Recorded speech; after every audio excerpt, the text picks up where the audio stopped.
Benvinguts al meu món. Benvinguts a Els contes d'en Richie. Comencem.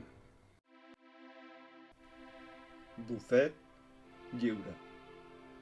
Hola, vinc al bufet lliure, que tinc problemes amb la parella. T'has equivocat de bufet. No, jo he vingut a menjar, així m'oblido dels problemes.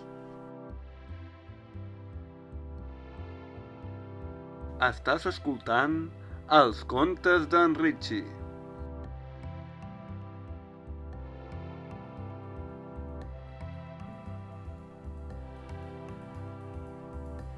Menú disgustació.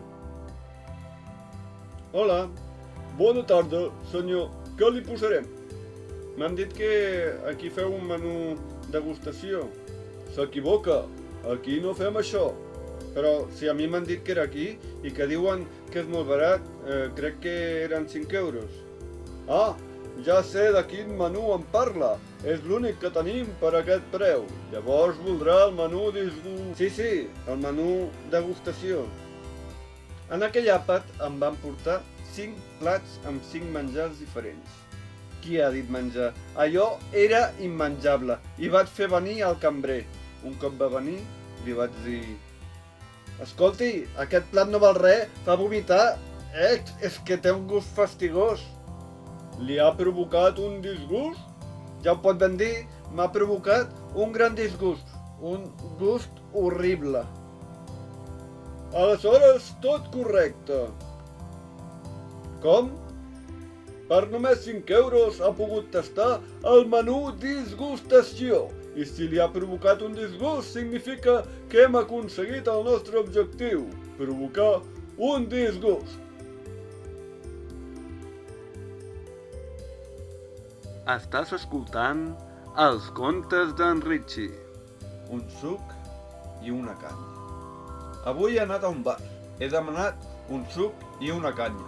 M'han donat un suc amb una canya de cartró que no dura res. El que jo havia demanat era una cervesa i un suc. El cas és que al meu costat hi havia una persona que em mirava fixament i li he tirat la canya.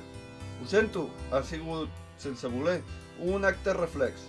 No volia tirar-te la canya, li he dit. Sí, literalment li he tirat la canya de cartró i se li ha enganxat a la roba. Després d'això, ha decidit tirar-me un got d'aigua.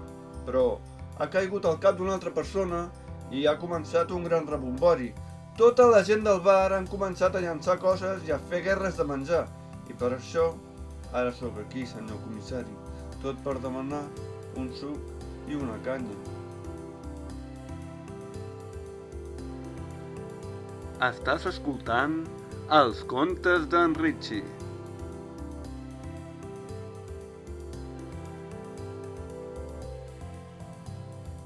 La cançó del meló. Bona tarda. Ja sap què demanaràs? Dóna'm un got d'aigua, sisplau. Aquí el tens. No vols demanar res més? No, res més. Vens a veure l'espectacle? Quin? Ah, res, un artista que cantarà la cançó del meló. Canta bé? Si et vols quedar per descobrir-ho, hauràs de consumir alguna cosa més. Em pots portar un entrepà de formatge i uns taps per les orelles? Per què els vols? He vingut aquí per escriure i ara faran soroll. No haver entrat en un bar musical, home! Què dius? Escolta, que si no t'agrada la música ja pots marxar d'aquí. Clar que m'agrada. He vingut a escriure una cançó. A tu t'agrada com canta aquest que vindrà? Canta malament, ho fa fatal. El meu cap diu que hem perdut 30 clients per culpa d'ell. Vaja, això ha dit? Sí. Que estrany. Què passa? Que ja hauria de ser aquí. Ara li toca actuar. Saps què? Que un altre dia no vindré a cantar la cançó del meló. T'has quedat aquí parlant amb mi i ni m'has portat l'entrepà i a sobre dius que canto malament. Així que eres tu el cantant. Això mateix. Espero que un altre dia no em tractis així de malament. Ho sento molt, no tornarà a passar. Doncs si m'ho permets, haig d'anar a cantar una cançó. No. No m'has entès. No tornarà a passar, és a dir, que no et puc deixar passar. No podràs tornar a entrar, t'has de quedar fora per allò dels 30 clients. No em pots fer fora. Per què no? Abans has dit que heu perdut 30 clients per culpa d'ell. És a dir, culpa del teu cap. Així que jo no tinc la culpa de res. Va, vés a cantar i deixa'm en pau. Soc en Richie i res, passava per aquí per parlar-vos del meu nou projecte que al cap i a la fi és el mateix, és una pàgina web titulada elscontes.cat i allà trobareu tots aquests relats que teniu recollits aquí en aquest projecte, però en versió escrita, que també els teniu en versió escrita a l'aixeta i alguns també estan a relats en català.cat, però ara tinc una web pròpia, així que aprofiteu i entreu on vulgueu. I això és tot. Fins aviat.